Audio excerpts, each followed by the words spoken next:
There is a specific physical release of tension that happens the second the front door clicks shut. The noise of the street gets cut off, the visual chaos disappears, and the outside world stops demanding a reaction. Choosing that quiet space over a crowded room is often misinterpreted. People assume it is driven by a fear of missing out, a lack of options, or a failure to engage with life. But for a specific type of person, staying in is the actual goal. We are taught early on that fitting in requires showing up.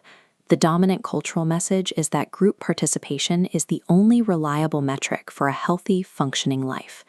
Because of that expectation, society places heavy labels on the choice to stay home. You get called antisocial, people worry you're depressed, or assume you're wasting your years. Hearing those messages on repeat creates a quiet, persistent crisis. You start to look at your natural desire for solitude and wonder if there is a structural flaw in how your brain operates. So you try to adapt. You say yes to the parties, the crowded dinners, and the weekend trips, showing up purely because that is what normal people are supposed to do. This animated flowchart maps exactly what happens when you try to force that behavior. It starts with accommodation, bending to the group schedule. Then it slides into guilt because you aren't enjoying yourself.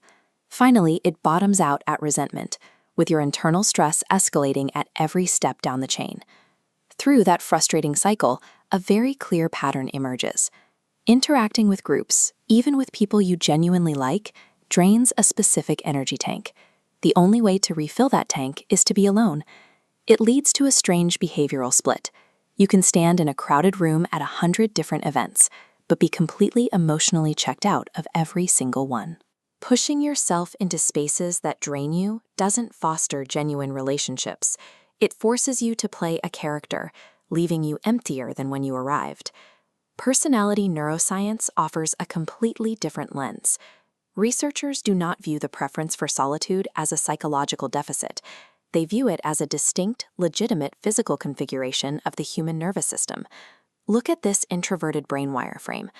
Researchers see higher baseline electrical activity here in the frontal cortex, which handles internal thought. It's heavily stimulated on its own.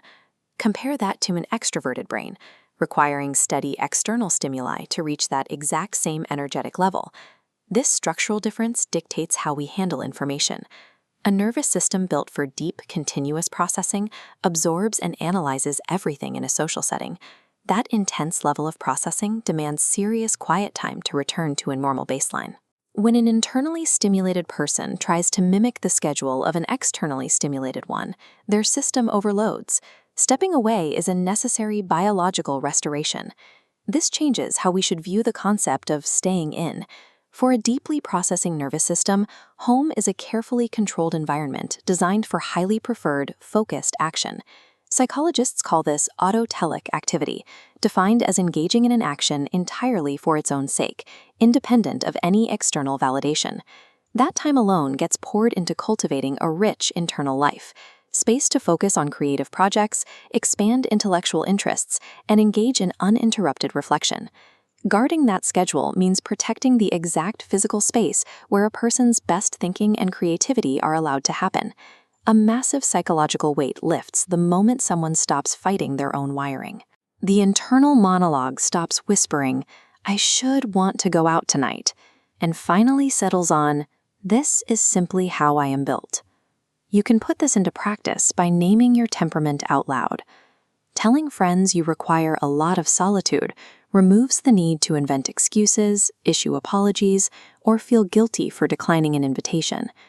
We frequently hear that personal growth requires pushing past your comfort zone, but for some, real maturity involves trusting your own biological needs and structuring your life around them, even when they clash with cultural expectations. Let's look at how this changes relationships on this node network. Instead of maintaining a draining web of thin, shallow ties, you pull your energy inward, investing deeply in a much smaller number of strongly rooted connections. Turning down a Friday night invite to read a book is an act of alignment. When you match your daily choices to your actual neurological wiring, you stop performing for everyone else, and you find a quiet, sustainable peace.